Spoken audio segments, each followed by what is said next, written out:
Hi guys, welcome to another tutorial. Today I decided to show you guys how to achieve this very simple and unique top. Okay, so I went in one of my videos and a lot of you said you wanted to see how I got it done, so I decided to do this video. So this is going to be a very short video and I promise you it's not like a very difficult or complicated video. Okay, so here I have my fabric because this blouse actually not a blouse that you would want to use Ankara for, any material or any fabric that is stiff. You will actually need to use something that is lightweight and can easily drape. Okay, so that's what you want to use for this tutorial or for this design. All right, so right here I folded my fabric into 4 already. So this is 1, this is 2, 3 and 4. So my fabric is already folded into 4 layers already. So now I'm going to begin the process of marking. Okay, so you just take your measurement. Basically the measurement that you need for this tutorial is your shoulder measurement and the length that you desire. So I've actually cut mine already, and mine is about 30 something inches. So let me be sure, this is about 35 inches. But I'll tell you why I cut it 35 inches. This particular blouse or top needs to be a little bit longer than your actual measurements because it drapes by the side, so it needs to be longer. You cannot use your exact measurement. So let's say your normal measurement for your blouse is 25. You're going to be adding some extra, so I added about 10 inches, and this 10 inches also include the hemming allowance. Okay, so now I've folded this fabric into 4. I'm going to start working here, not on the fold. So you actually need the front to be open because there's a joining on the front of this particular design. All right, so there's a joining in front. So so this place is open already, and I'm going to start measuring from here. So here I'm going to measure the neckline, which is 3 inches, but because I need a little bit of seam allowance to join, I'm going to measure about 3.5 inches. You have to work whatever fabric you have. I love the fact that this particular one has the edges like this, so I just want that design to be in the middle of mine. It's going to be in the center front and at the center back of my blouse. Okay, so I'm going to measure 3.5 inches for the neckline. The next thing you're going to mark here is the shoulder measurements. So the shoulder for this particular I'm going to be working with 7.5 inches. So this is about 15. Shoulder is 15. Remember, this is on a fold, and I'm cutting out the front and the back at the same time. So the next thing you're going to measure is your armhole. The armhole, you have to measure around your armhole to determine what you need for this particular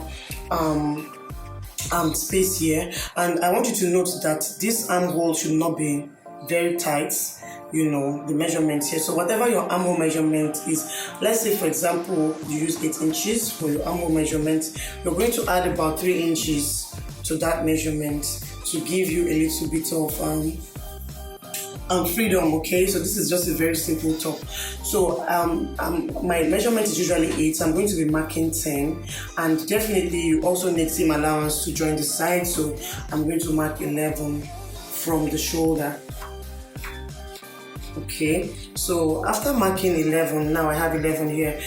I'm just going to measure from here to here. So here to here, I have about, let's say, approximately 19 inches. So that is what we're going to use for this blouse. So I'm just going to mark 19 inches all the way.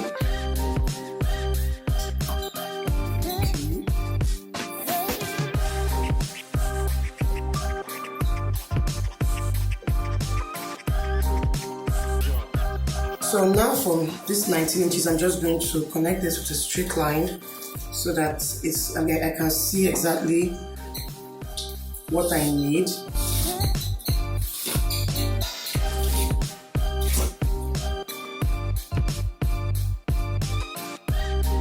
So I hope this is visible because it's always a problem when people say I can't see what you're doing. All right, so yeah, now I have actually connected this, so this is all I need. whatever your armhole measurement is, you just draw a straight line like this and it's going to really be fine. So I don't need this is going to be cut off. I'm going to go ahead because I want it to have a little bit of slope to mark here about 2 inches. Marking 2 inches because this is a long line, so whenever I make this kind of loose blouse, I always would mark 2 inches. Okay, I'm doing this because I want this to be as visible as possible. So I'm marking to the neckline.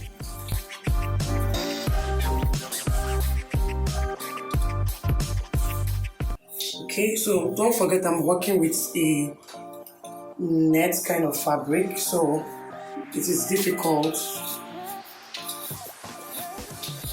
So I've marked this. Okay, so this is where my shoulder is right now. I'm going to come down like so that I don't forget that this is where my shoulder line is and this is where my neckline is. So the next thing I'm going to do here, before cutting anything, I'm going to come down from my neckline to get my neck depth, and I'm going to be using about 7 inches for this. You can use a little bit more if you want, but 7 inches is actually fine for me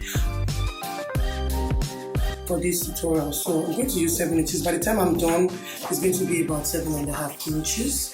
So I'm going to connect that. So this is a V. This is a V neck. This is a V neck design. So I'm just going to connect that like so.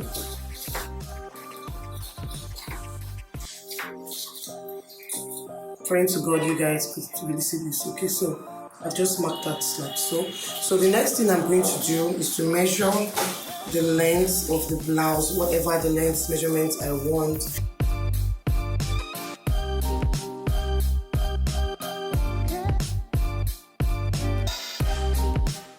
For me, 20 inches is fine. Okay, so not stopping on your waistline. So whatever you're measuring is going to be a little bit below your waistline, just before your hip. So 20 inches, I'm going to come down 20 inches and this is fine. So let me just say I'll come down 20 inches.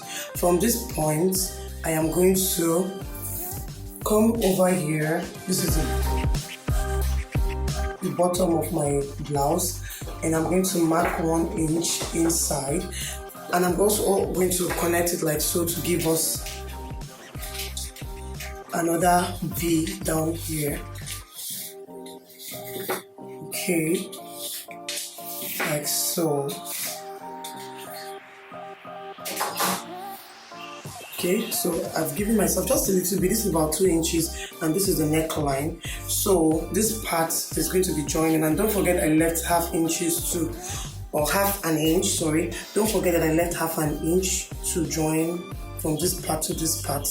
Okay, so now we have something looking like this. So we're almost done. The next thing I'm going to do is that I'm going to curve this part. Okay, this part when we're done is going to drop from the shoulder. By the time your arm gets in here, this other part is naturally going to drop like so. But we don't want it to be sharp over here, so I'm going to curve it. So I'm going to just do a curve like this around this part like so to this point here. So just to give you, a measurement that you can look out for. So from the angle here, let's just say you can come in about 6 inches, okay, and then you just curve. So just look at the way I'm curving this. Just going to curve this to this part here, okay.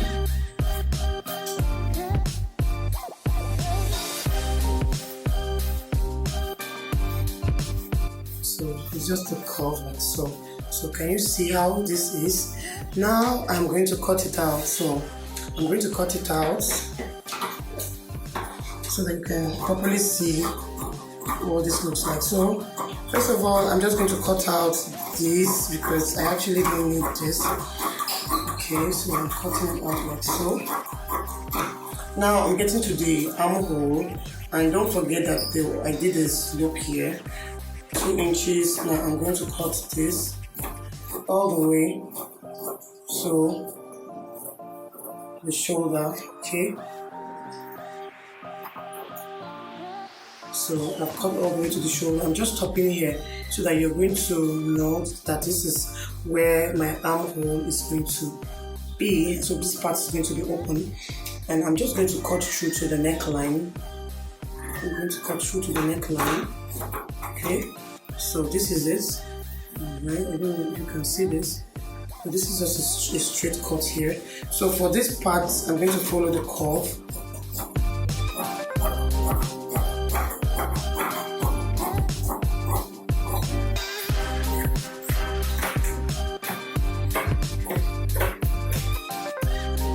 Okay, now I'm going to cut all this out.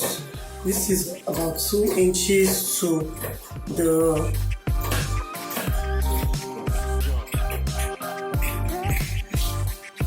okay, so this is it. I don't know, maybe I should still leave this here so that you see.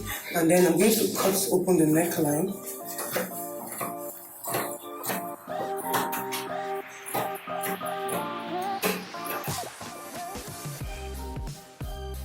Okay, I don't know, now you can see this. Okay, so don't forget I've left half an inch when I was cutting the neckline. Instead of 3 inches, I made it 3.5 because of the joining that we're going to have in front. This part is open, so I'm just going to join this here. Okay, so this is what we have, and this is what it looks like. So this is the slope. Don't forget the shoulder, and don't forget the notch. You can notch that again so that you will definitely know where the armhole is starting from. So we're going to join so like so. So I'm going to join right now. I'm going to hem the neckline and the sides, and I'm going to join this midpoint. I'm also going to hem this part, and I'm going to show you guys what it looks like before closing the sides. Okay, so just go to that off camera and then I'll come back. Okay, so I've gone ahead to join the middle. So this is the way I joined it. I just wanted to show you guys how this is looking. Okay, so you can see the neckline, the front and the back, you know, is actually the same. And I've joined the shoulder. Okay, so this is the part where the armhole is, and you can see this is where I gave it a notch. Okay, so from that point where I gave it a notch, I left the armhole open. Okay, so and this is the way the bottom part is looking. Okay, so this is the part where I left open. So you can see, like I told you, I only joined the middle. Okay, from the shoulder to this part is about 20 inches, you know, so just as much as you want your top to cover, you know, it's just as much as you want it to cover. That's where you get this from. So because this is going to open up, this is going to open up when you're wearing this top. And it's going to be like, it's going to look something like this, and this is also going to come, so that's what gives it that drape effect that it has. So what we're going to do right now, you know, is just to go ahead to use the bias to finish the neckline. So I'm going to be doing this with the help of a bias. Also, you can actually make a bias from the fabric if you want, or you can use, if you don't have a bias, you can just cut this bias strip and then use it. And then for the armhole, so let me keep this on the table because this is, it's easy, I mean, it will be difficult for you to see what I'm doing because of the fabric is so light. Okay, so for the armhole, we're also going to use a bias to hem the armhole like so, just round, and then we're going to hem this part, the opening we have here, and then we're just going to close the side from here through the curve like so to the bottom, to the end of it like that. And once we are done with that, our blouse is ready. So it's as easy as that. So I'll just go ahead to hem the neckline, hem the armhole, hem the bottom area, and I'm just going to go ahead to close up the sides like this, and I'm going to show you what the outcome is like. All right, so yeah. Okay, so this is the result of our top. Let me spread it out. Okay, so this is the armhole. where the arm will be coming up. You can see how I've hemmed it using the bias tape. So see, it's looking clean and finished. Okay, so if you don't have enough bias tape, you can just do a roll hem for the armhole. You know, for the other one I used a rolled hem for the armhole. Now for this part, you can see I only just did a rolled hem for this part. I didn't use a bias tape for it, and this is the way it's looking. Okay. Alright, so when you put it on, your arms are going to come off from here, and then you'll have that dripping effect here. Alright, so thank you for watching this video. If you enjoyed it, don't forget to thumbs up this video, like, share, leave a comment, and I'll see you guys in my next video. Bye!